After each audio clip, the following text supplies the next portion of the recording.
Hola a todos. Bueno, la idea ahora es cruzar el océano y ver un poco la cultura americana, que tiene bastantes diferencias con respecto a lo que veníamos viendo en eh, el transcurso de la arquitectura, las artes, la cultura en general en Europa.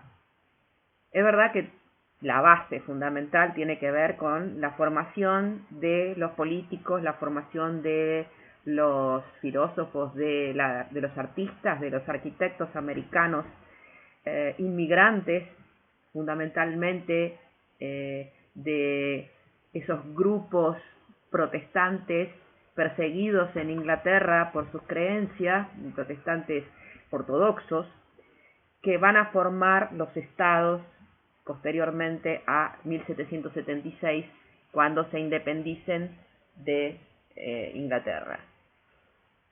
Hay muchas cosas para decir de la cultura americana, fundamentalmente la idea del orgullo que el americano tiene frente a la, la formación de una nación de cero, según ellos, sobre un territorio virgen. Supuestamente no había nada ahí antes, aunque sabemos que sí, y el tema de que en realidad todos sus representantes más importantes, desde Washington para adelante, tienen una cultura muy particular.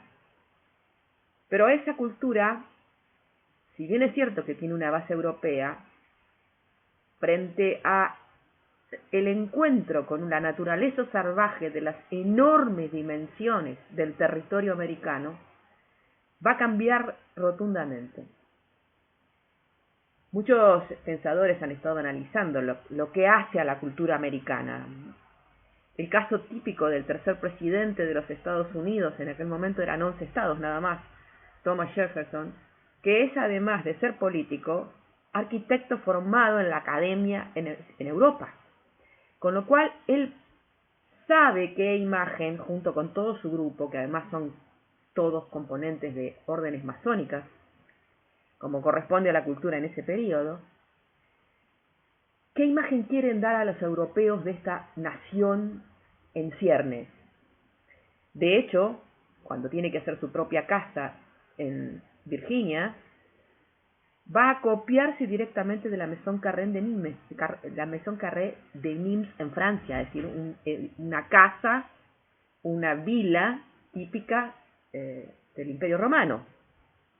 Y lo mismo van a hacer en general todos ellos a medida que quieran ir avanzando en la idea de la imagen que quieren dar al europeo. De hecho, Thornton, Bulfinch, Latrobe, entre 1793 y 1829 van a construir, con todos los recursos que existen estilísticos, un edificio más grande que todos los edificios romanos y griegos que quedan como antecedentes. Es decir, los americanos tienen que demostrar, como dice Umberto Eco, que son the best of the best, lo mejor de lo mejor, lo más grande que hay. Y esto va creando toda una filosofía muy particular que va a hacer que, de alguna manera, se transforme en un argumento fundamental la cuestión de el vínculo con el paisaje y con lo natural. La ciudad de Washington, ya sabemos, es uno de los ejemplos típicos de una ciudad con los patrones de diseño del barroco trasladada a otro periodo.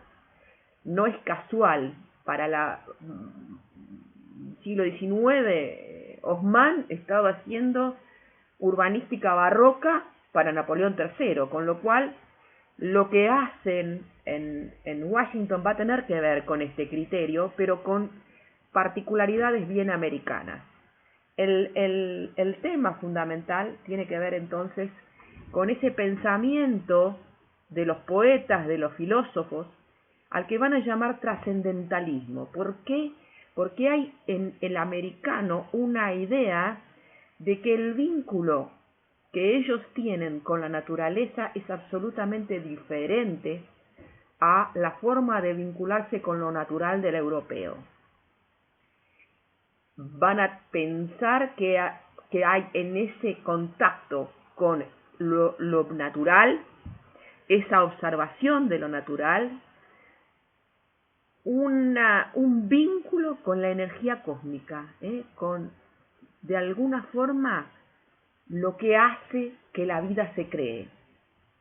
Emerson es el fundamental representante del trascendentalismo, pero Herman Melville va a hablar de la proeza del americano persiguiendo una gigantesca y casi mitológica ballena, y Walt Whitman va a hablar de lo que es cantarse a uno mismo, es decir, el orgullo de ser americanos.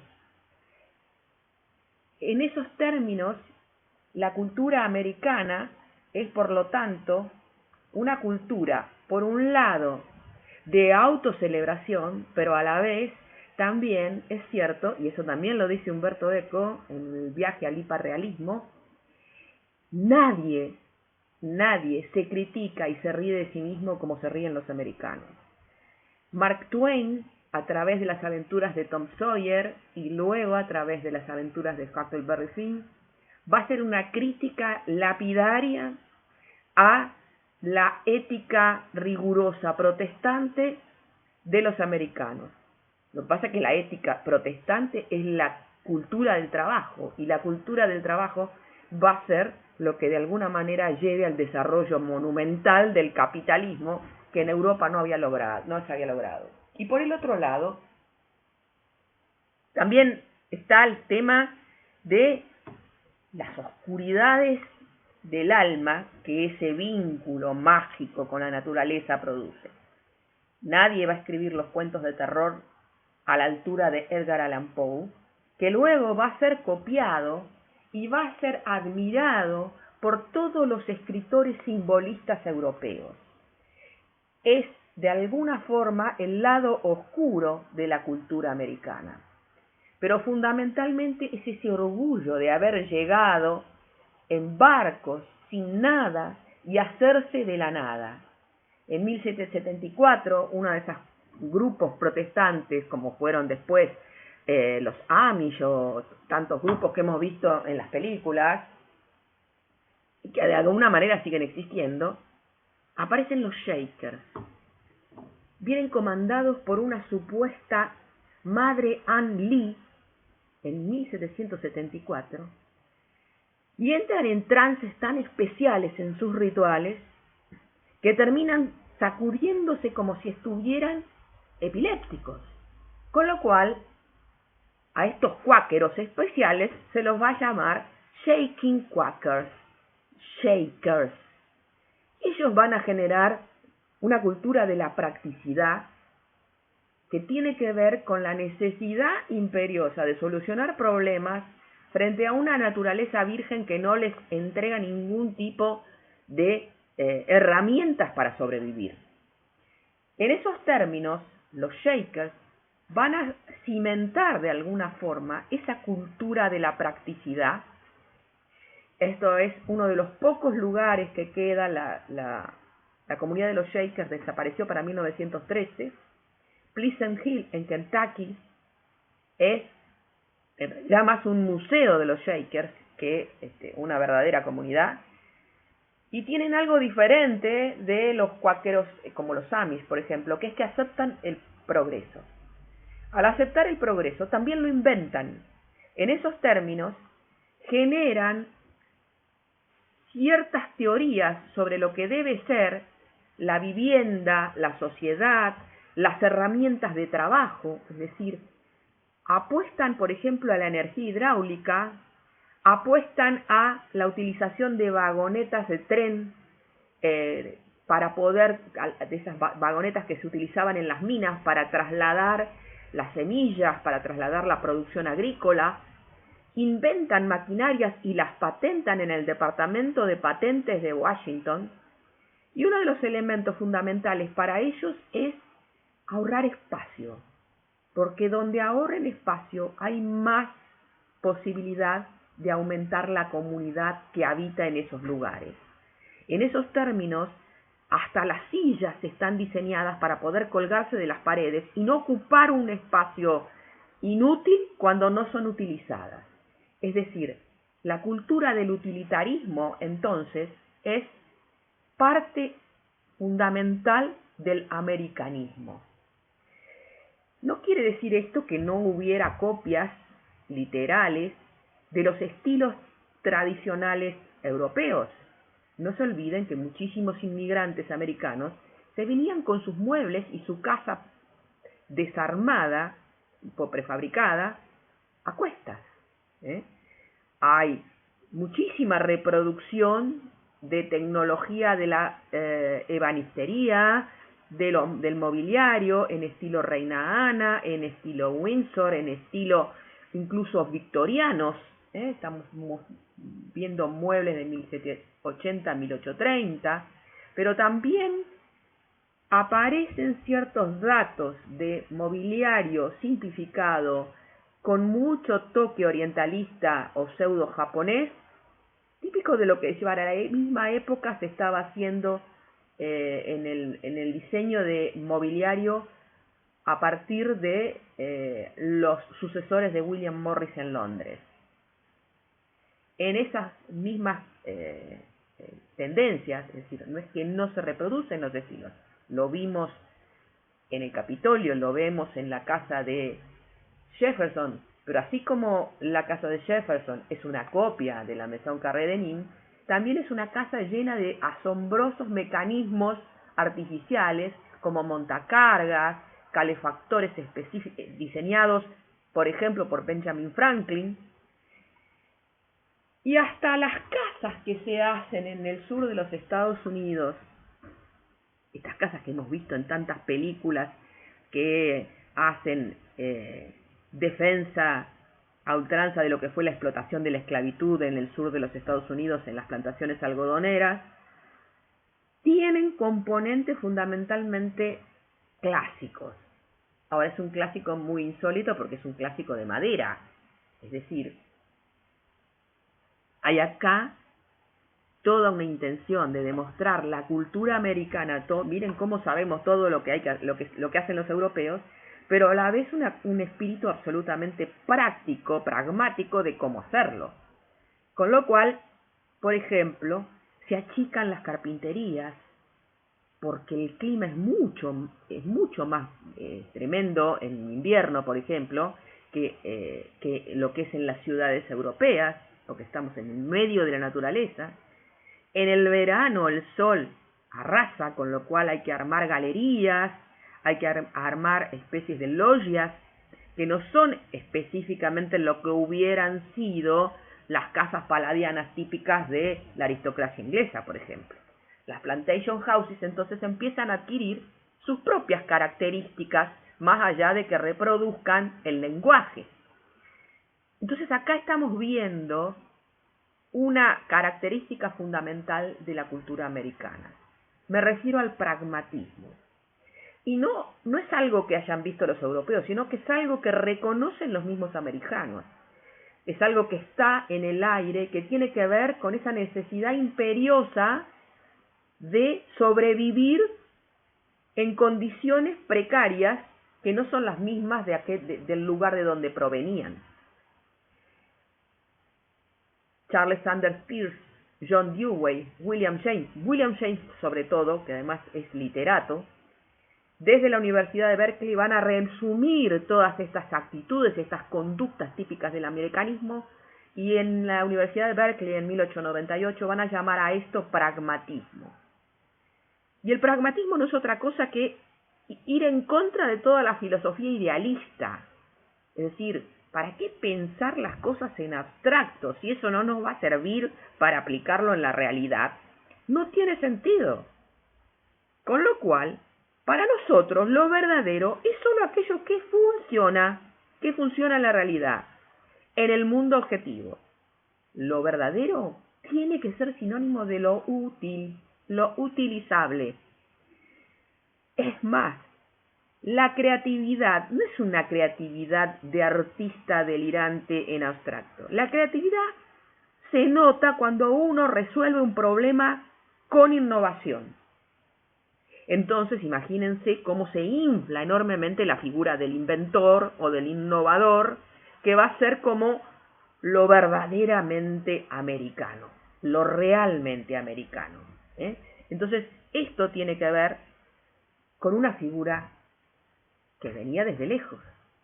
Aquellos que llegaron en el Mayflower, el primer barco que llegó de ingleses expatriados a los Estados Unidos, y que luego de asentarse en la costa sudeste y luego en el este, en general, van a intentar conquistar el territorio avanzando hacia el oeste. Todas las historias que nosotros tenemos de los western americanos tienen que ver con esta idea, no solo con la idea del cowboy, sino con las caravanas, con los grupos de europeos trasladándose, combatiendo contra el indio y dominando la naturaleza sin ningún tipo de recursos. Ese es el héroe conquistador y que es el capaz de enfrentarse a lo impensable, que va a construir su casa con elementos también encontrados, la famosa cabaña en el medio de la nada en el oeste, y esa idea del pionero americano, el hombre que se hace a sí mismo, made self man, es la base del orgullo y identidad de la cultura americana. ¿Y cómo son sus ciudades? Sus ciudades también tienen este criterio práctico. No es que no hubieran tenido conocimientos de las ciudades tradicionales. De hecho, Washington es absolutamente barroca. Algunos planos hechos por americanos que estudiaron en Europa, como el caso de Penn para Filadelfia, tienen ciertas articulaciones diagonales, algunas plazas centrales, pero básicamente la practicidad tiene que ver con dejar planteadas ciertas cifras matemáticas de parcelamiento que se condigan con ciertas cifras matemáticas de los límites de los estados y ciertas cifras matemáticas que tengan que ver directamente con aquello que es inamovible, paralelos y meridianos. En esos términos, para ellos, la constante son 4 o 5 números. El resto es libertad absoluta. Para 1807, 1811 aproximadamente, una comisión se dedica a estudiar el crecimiento indiscriminado de Manhattan. Con lo cual se traduce y se justifica además ese esquema mental de la matemática pura a la hora de dividir en avenidas y en calles ese pequeño espacio, ¿no? Con lo cual prácticamente desaparece la idea de un elemento central en la ciudad. Esa cuadrícula absolutamente abstracta que se planta arriba de lo existente solo va a dejar de existir en algunas diagonales, por ejemplo como Broadway, que ya existía originalmente en lo que era la ciudad de los holandeses, New Amsterdam, y que tenía de alguna manera convocados en ese perímetro enormes intereses económicos, con lo cual Broadway jamás se movería.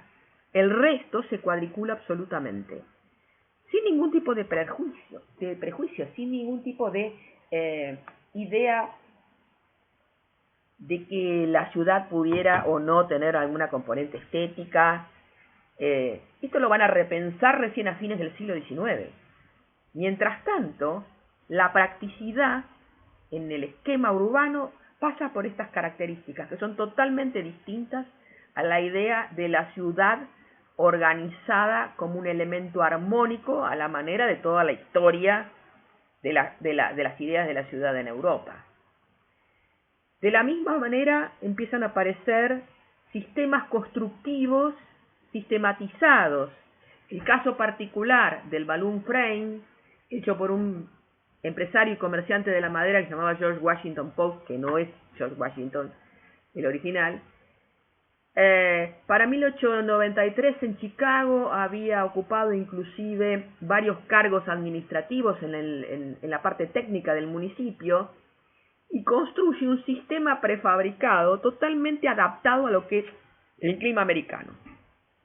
Los sistemas prefabricados que habían traído los inmigrantes no poseían, por ejemplo, aislación climática, aislación térmica.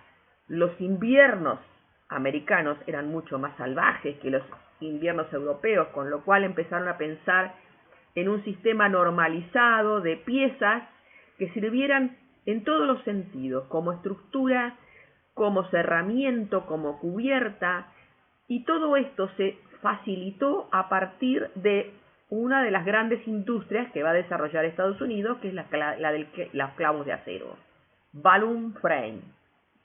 Al mismo tiempo se hace un recubrimiento externo y un recubrimiento interno con cámara de aire, con lo cual esto ya es netamente americano.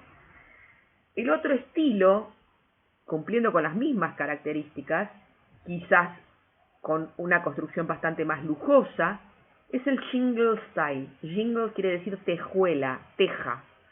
La misma teja se hace para recubrimientos verticales como para cubiertas y da la posibilidad, por su pequeña escala, de articular volúmenes de diferentes magnitudes, cosa que no permite la sistematización modular del balloon frame, con lo cual esto tiene más que ver directamente con una sistematización y análisis de lo que podría ser la casa de la alta burguesía empresarial. Esto, por ejemplo, es la casa de Isaac Bell, hijo de Graham Bell.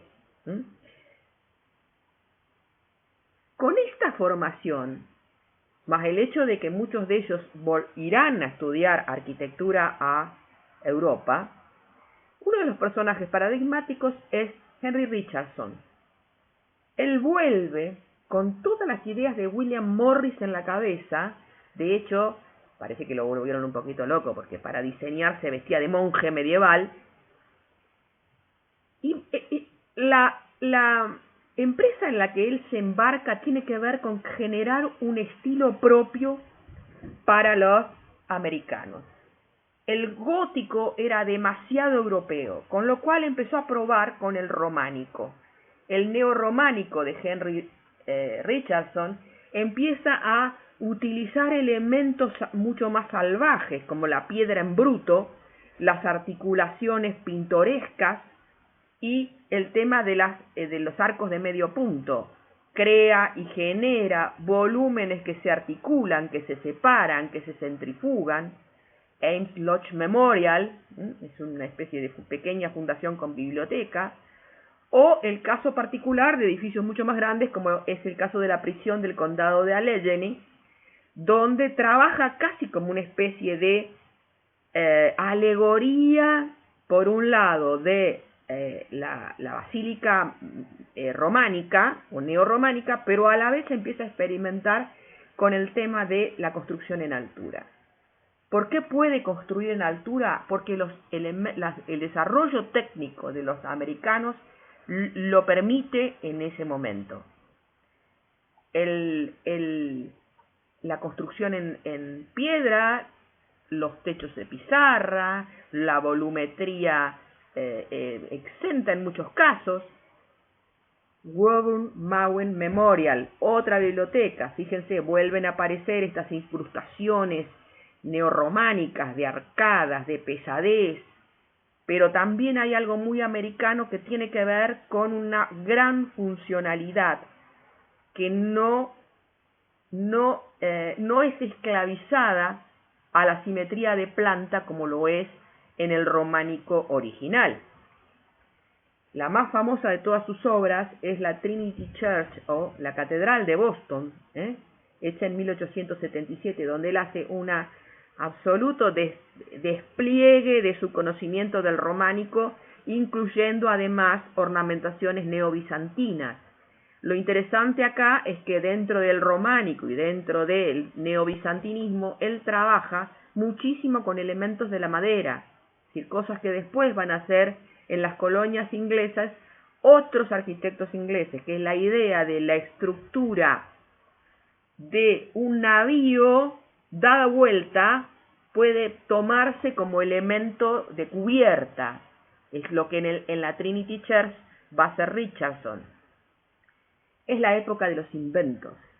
Ningún americano que no se precie no puede dejar de tener, hasta Homero Simpson aparece de alguna forma ridiculizada esta cuestión, un garage lleno de herramientas y soñar eternamente que va a generar un invento que lo va a hacer millonario. Es increíble los miles y miles de patentes de inventos extraños que aparecen en este periodo en el Departamento de Patentes de Washington. Pero además hay grandes inventos, desde la idea de la camilla para el quirófano a la utilización de los resortes, los muelles como elemento de confort que se va a trasladar directamente a los vagones de ferrocarril,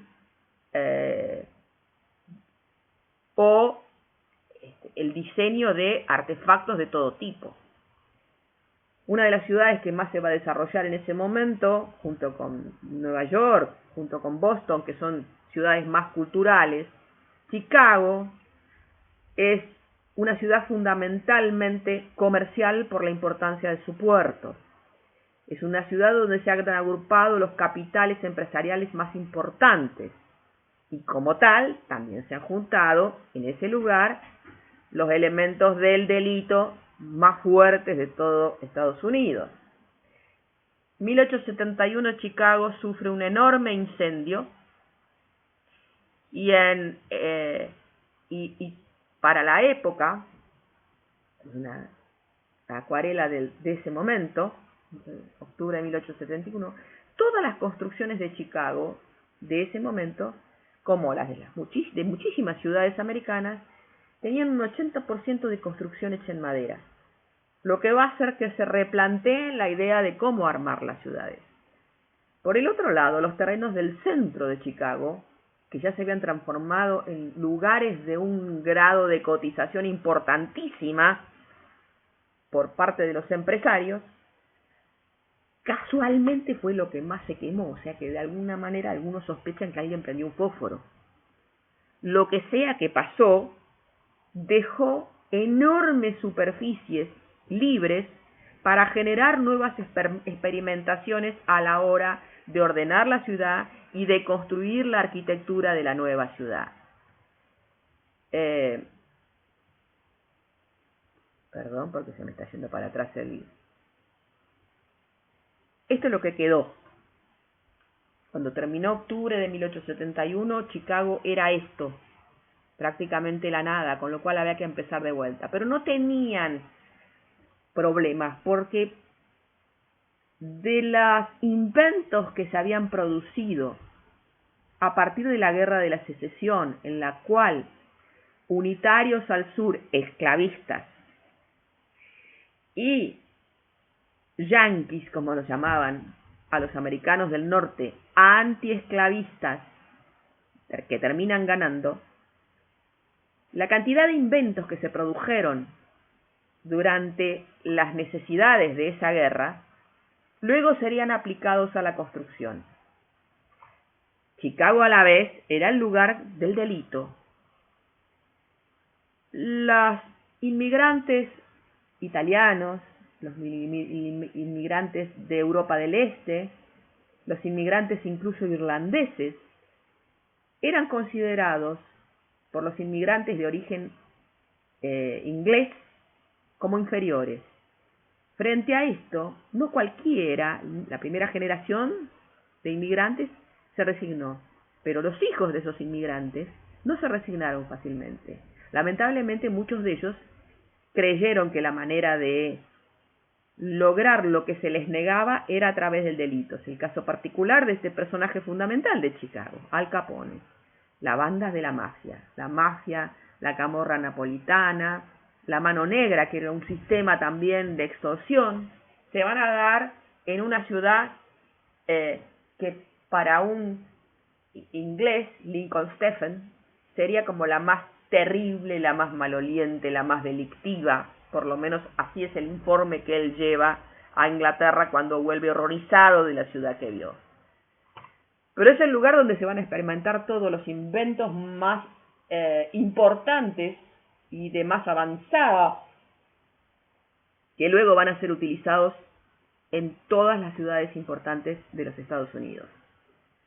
Otis va a ensayar sus ascensores, primero hidráulico y después eléctrico, y un ingeniero que se había dedicado a puentes y maquinarias bélicas durante la Guerra de Secesión, William LeBaron Jenney, va a crear una estructura metálica recubierta de material inerte que va a suplantar las construcciones de madera y las construcciones ladrilleras de la primitiva Chicago por un sistema que va a construir edificios de gran altura, con menos costo y con muchísima más seguridad. Esto es la base de lo que pudieron hacer los americanos y que por prejuicios históricos, estilísticos y académicos los europeos no pudieron hacer. Me estoy refiriendo a la invención del rascacielos. El rascacielos entonces aparece en Chicago, se va a llamar la Escuela de Chicago, de hecho, a todo este grupo de inventores, experimentadores, que con todo el capital de los grandes empresarios logran generar estos enormes mamotretos que todavía mantienen ciertas características estilísticas, pero vamos a encontrar que aún dentro de la Escuela de Chicago hay como una especie de bolsa de gatos donde algunos apuntan a la estética, al estilo, y otros a la practicidad y a la posibilidad de que cuantos más pisos vendamos, más veces podemos vender el terreno. Con lo cual hay una mentalidad totalmente diferente entre unos y otros. Los rascacielos empiezan a aparecer entonces inicialmente en forma estilística, es decir, con coronamientos, con cerramientos, con un basamento, porque había un personaje en la Universidad de Nueva York, un tal Post, arquitecto, que decía: frente a este tipo de edificios nuevos no tenemos antecedentes, ¿cómo los deberíamos concebir? Como no hay referentes, pensemos en estos edificios como una columna, es decir, basamento, fuste o desarrollo y coronamiento para cerrarlo, como una unidad. Esta es una de las formas de concebir el rascacielos. El rascacielos lo permitieron entonces todos estos elementos y tenemos varios grupos de arquitectos. Uno es el estudio de LeBaron Jenney, que es uno de los más racionalistas porque es ingeniero.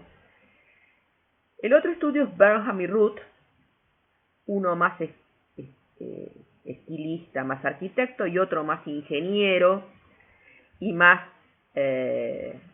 empresario, que arrancan de alguna forma generando ese tipo de edificio con cierre, con un basamento, con una reproducción de carpintería con arcadas, que da la sensación entonces de esas estrías típicas de la columna. Y otra de las cosas que empiezan a aparecer es que esta tipología requiere nuevas funciones. Entre ellas, la idea del lugar de acceso, que va a ser el lugar además de encuentro. No se olviden que las ciudades americanas, frente a esta practicidad de la grilla sin ningún tipo de jerarquía, sin ningún tipo de espacio verde, no tenía plazas, no tenía calles de encuentro. Simplemente eso pasa a ser en los rascacielos de Chicago, de Nueva York y de las grandes ciudades americanas, el lobby, el gran hall, que es donde se va a concentrar toda la ornamentación fundamental del edificio.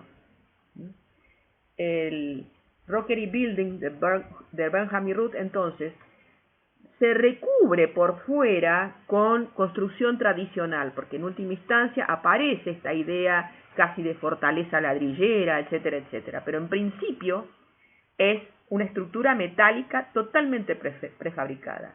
Una de las cosas interesantes es que el Monadnock Building, que en 1889 lo plantea John Root solamente, con esta idea de bow windows, pesadez ladrillera, etcétera, etcétera, o este otro Home Insurance Building de William LeBaron Jenney, que van manteniendo y van apareciendo con este criterio, ¿no?, que es una de las formas de pensar el rascacielos.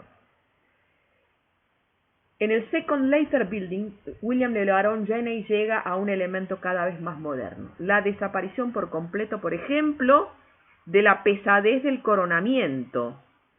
Hay todavía un basamento, pero es un basamento comercial. Lo que a él le interesa es lo empresarial, con lo cual acá lo que determina la forma del edificio es fundamentalmente el módulo estructural.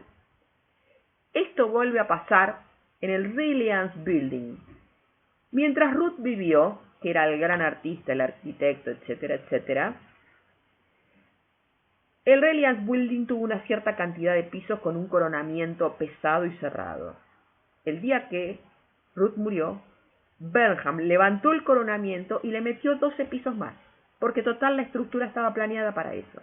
Con lo cual acá estamos viendo que deja de aparecer ese prototipo de columna del rascacielos académico y empieza a aparecer un rascacielos que empieza a ser pensado desde una especie de grilla a la manera de las ciudades como Manhattan, numérica, que se reproduce en forma espacial, en alto, en largo, en ancho, según el módulo, infinitas veces como la estructura lo permita. Con lo cual, la unidad de ese edificio es más importante que el resultado final. El resultado final es la sumatoria indiscriminada, según necesidades funcionales, de la cantidad de veces que queramos repetir el módulo. Este es el verdadero avance intelectual en la idea de generar proyectos, con lo cual esta idea de grilla estereométrica más un montón de elementos que se fueron diseñando específicamente y que empezaron a modularse, a sistematizarse, a producirse en serie, y no solo esto, sino a espejarse en la reglamentación de las construcciones de las grandes ciudades como Chicago. Este es el caso de las ventanas, dispositivos con cierres tipo, escaleras de incendio, elementos que tienen que ver con la seguridad que no estaban planteadas en la ciudad antigua. Y el otro extremo es la corriente de arquitectos encabezada por Louis Sullivan y Dagmar Adler. El estudio de ellos sigue pensando en la necesidad de la estética. Louis Sullivan va a ser el profesor, de hecho, él va a trabajar en su estudio, de Frank Lloyd Wright. Sullivan entonces va a seguir pensando en la construcción de edificios desde el valor estético que ese edificio tenga.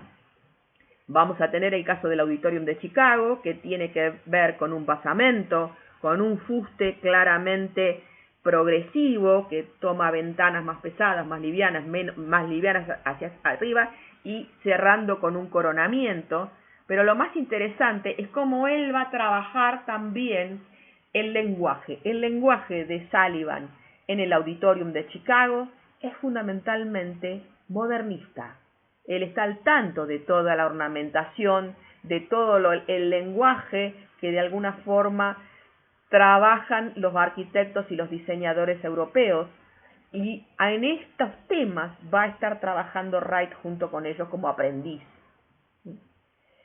El auditorium además tiene algunos desafíos estructurales, porque de hecho está sostenida la cubierta de la enorme sala del auditorium por arcos triarticulados, 8 arcos triarticulados que sostienen toda la sala, pero además el tema ornamental y el tema estético es fundamental para él.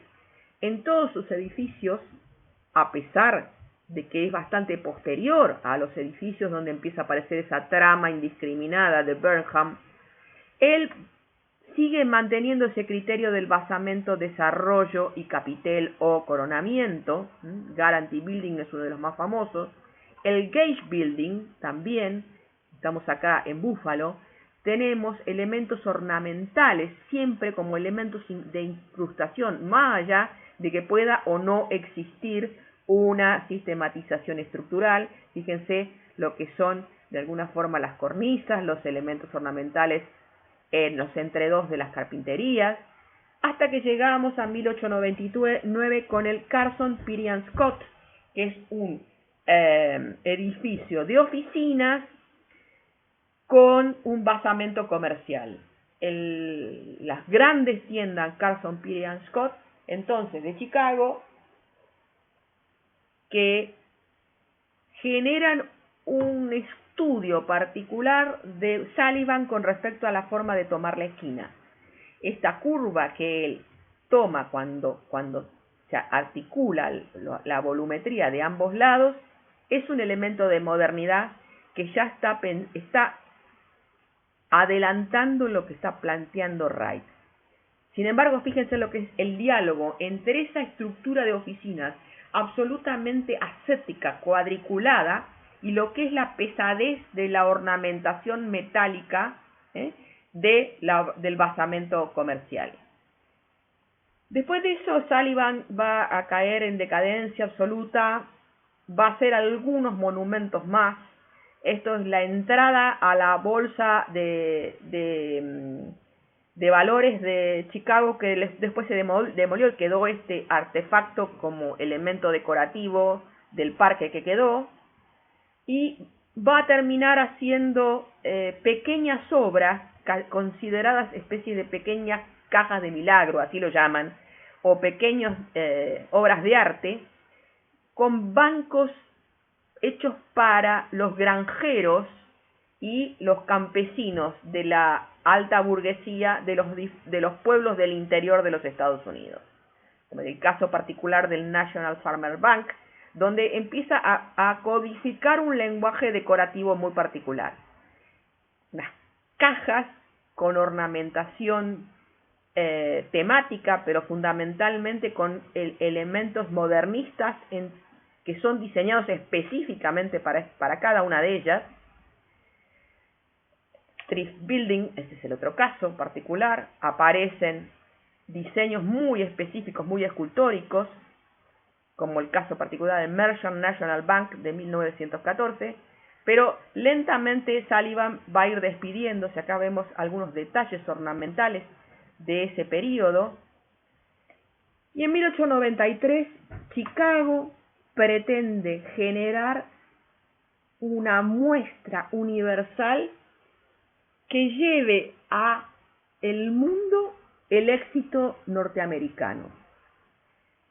Entonces se decide que se van a festejar los 400 años de la llegada de Colón,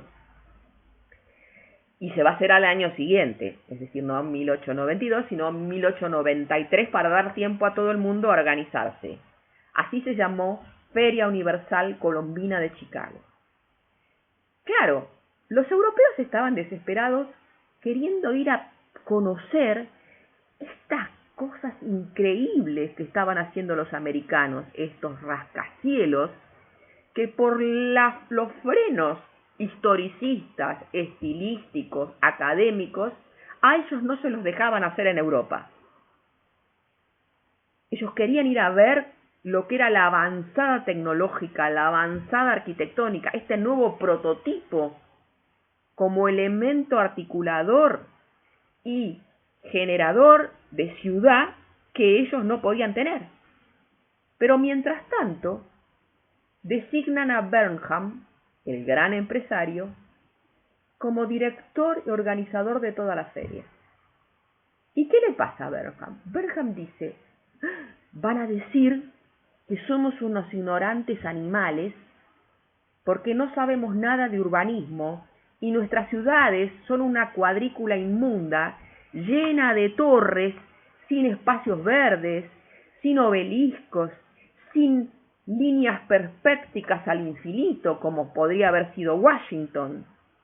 Esto lo tenemos que transformar, con lo cual generó una planificación de los pabellones, los monumentos, las fuentes de la Feria Colombina, como si fuera una enorme ciudad neoclásica. Así, a esa ciudad colombina de Chicago se la llamó la Ciudad Blanca. Enormes tortas neoclásicas desparramadas por todos lados, con avenidas perspectivas, con diagonales, con fuentes, fueron planificadas y fueron reubicadas según el país que quisiera poner allí un pabellón. Argentina puso un pabellón importante mostrando la industria frigorífica, pero fundamentalmente los europeos que vinieron a ver esto, no era esto lo que querían ver. Ellos se escapaban a ver lo que era la modernidad de Chicago. Fuentes, patios de honor, absolutamente todo lo que un europeo podía haber visto en Versalles sin necesidad de moverse. Es más, hasta el pabellón de las mujeres, a las que se las recluyó a un pabellón junto con el pabellón de las artesanías, tenía esas características clásicas, porque una empresaria muy influyente de esa época en Chicago, Bertha Potter Palmer, la antigua dueña de los almacenes Carson, Pirie & Scott, había decidido que el pabellón de las mujeres debía ser hecho por una arquitecta mujer y decorado por artistas mujeres. Sin embargo, se lo destinó al último lugar de la exposición. Es más, la arquitecta que realizó el pabellón, que terminó ganando el concurso como mejor pabellón de la exposición, tuvo tantos inconvenientes a la hora de realizar la obra, que abandonó la profesión. Sophie Hayden Bennett se dedicó al arte y este fue el único elemento de arquitectura que realizó. En el mismo, además, había una biblioteca de más de 30.000 libros escritos por mujeres a través de la historia. Esto determinó la posibilidad de sociedades de mujeres que se reunieran para la cultura, que es una característica muy, muy específica también de la cultura americana. El tema de la mujer luchadora por sus derechos, cosa que los ingleses todavía no habían podido lograr, y un personaje fundamental y paradigmático de esto es Elsie de Wolfe, que va a crear el Colony Book Club, el Colony Club a partir justamente de la exposición colombina, donde se van a invitar a los grandes filósofos, a los grandes arquitectos, a los grandes artistas a dar conferencias. También había elementos tecnológicos exhibicionistas, como es el caso de la enorme rueda del mundo de Ferris. El mismo ingeniero que había construido la rueda que quedó en el parque de la Viena de 1900, cuando se construyó el Ring de Viena, que vimos en la clase de urbanismo siglo XIX. Pero si se fijan lo que son los pabellones que quedaron a disposición del diseño de Burnham, volvemos a recuperar el neoclasicismo del Capitolio. Es decir, el pabellón de Bellas Artes de la Feria Colombina era una torta neoclásica más dentro de la historia tradicional de los estilos americanos. También había cosas extrañísimas, como lo que Turquía envió como pabellón, que es una mezquita, o esta cosa más talibaniana, que obviamente está dentro de ese lenguaje que heredó de alguna forma de esa búsqueda de un estilo propio americano que había realizado Richardson con el neorrománico, reproduciendo nuevamente las volumetrías pesadas con arcos de medio punto, y a Sullivan le toca, junto con Frank Lloyd Wright, crear el pabellón de los transportes. Exteriormente, entonces, trabaja con arcos, con pesadez, con volumetrías ladrilleras, e interiormente el edificio es absolutamente industrial, como pasaba con los pabellones en las exposiciones universales anteriores en Europa. El diseño empieza a evolucionar también dentro del marco de las líneas de la última generación de modernistas, vinculado fundamentalmente con la geometría de la escuela de Glasgow, o básicamente con los diseños que estaban haciendo los sucesores de William Morris. Cierto japonesismo o japonismo, como dicen ellos. Gustav Stickley, Harvey Ellie son algunos de los diseñadores que van a mostrar sus muebles en esta exposición, pero que van a influenciar directamente en el diseño de mobiliarios y de equipamiento, y fundamentalmente con la recuperación de esa idea de la obra de arte total, que para Frank Lloyd Wright va a ser fundamental. Es más, en la publicidad, en la gráfica del afichismo, Will Bradley va a hacer un diseño americano que va a reproducir aquel modernismo que ya se estaba dando desde hacía tanto en Europa. De todo esto va a brevar Wright para generar su propio arte, su propia arquitectura y sus propias ideas sobre lo que debía ser todo esto.